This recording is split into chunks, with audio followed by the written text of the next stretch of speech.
Arthur Sterling, stood on the frozen corner of Fifth Avenue and 42nd Street. The biting wind of a brutal New York December cutting right through the threadbare wool of a coat that, just 3 years prior, had cost him $4,000 at a boutique in Soho. But now, stained with city grime and smelling faintly of diesel and despair, it was the only barrier between his shivering body and the unforgiving winter night. Yet the busy commuters rushing past had no clue that this man, looking like a ghost in the machine, was once the architect of the very skyline casting shadows over them, unaware that his journey would soon become the ultimate from rags to riches story that the world would marvel at.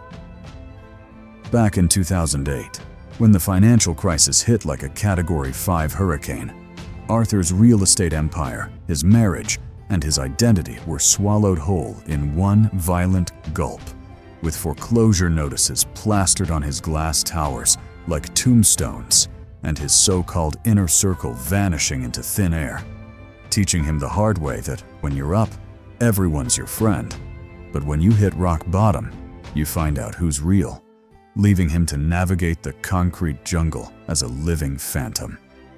For the first 6 months on the streets, Arthur was paralyzed by a toxic cocktail of shame and ego, sleeping on damp newspapers in the shadows of the luxury condos he had built, watching the elite sip champagne while he scavenged for half-eaten bagels in alleyways, realizing that the pain of falling from millionaire to homeless is a torture sharper than death itself. But the trajectory of his life shifted on a rainy Tuesday night when he watched a guy in a bespoke Italian suit arrogance personified toss an empty aluminum soda can onto the sidewalk. And for the first time, Arthur didn't see trash. He saw 5 cents, a nickel redemption value that sparked a life-changing moment in his tired soul. Swallowing the last shreds of his pride, he bent down, his joints cracking from the cold, to pick up that discarded metal, realizing that the streets of New York were paved with gold that everyone else was too proud to touch. Thus began the grind, the kind of hustle that doesn't sleep. He started waking up at 3 a.m. before the sanitation trucks arrived, his hands bleeding from prying open frozen dumpsters, fighting off rats and the territorial aggression of other scavengers, walking 20 miles a day to collect glass and plastic because he understood that hard work beats talent when talent doesn't work hard. He saved every single penny, not for booze or a temporary escape, but for a vision of an empire built not on steel beams, but on the waste society rejected, fueled by a relentless drive that would eventually lead to a shocking transformation everyone would talk about. It took 2 years of sleeping in shelters and eating canned beans to save enough for a rusted, beat-up 1995 Ford Econoline van that groaned with every turn of the key. But to Arthur, that clunker was more beautiful than any Ferrari he had ever owned, because it was his vehicle of redemption. He didn't just haul trash.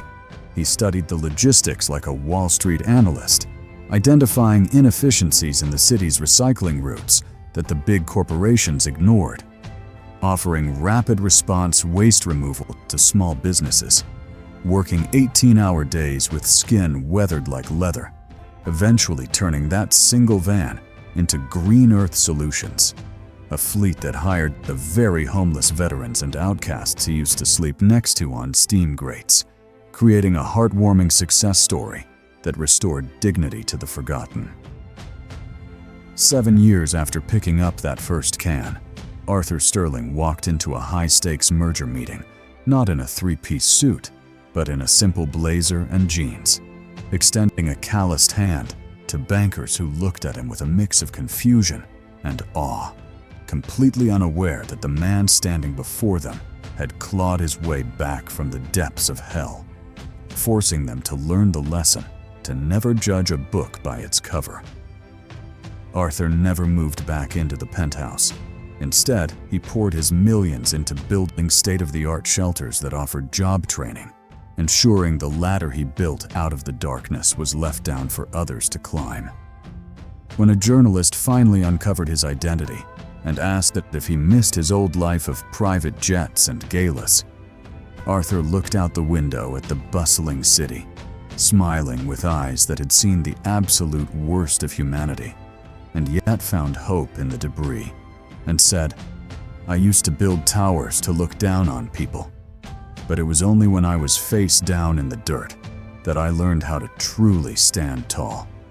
My old empire was made of glass and ego, fragile and cold. But this new life is built on sweat, grit, and the undeniable truth that nothing is ever truly wasted. Not a can, not a bottle, and certainly not a human being." Moral of the story: rock bottom isn't a burial ground. It's the solid foundation where you build your strongest empire. No matter how hard you fall, your comeback can always be stronger than your setback. Call to action: emotional.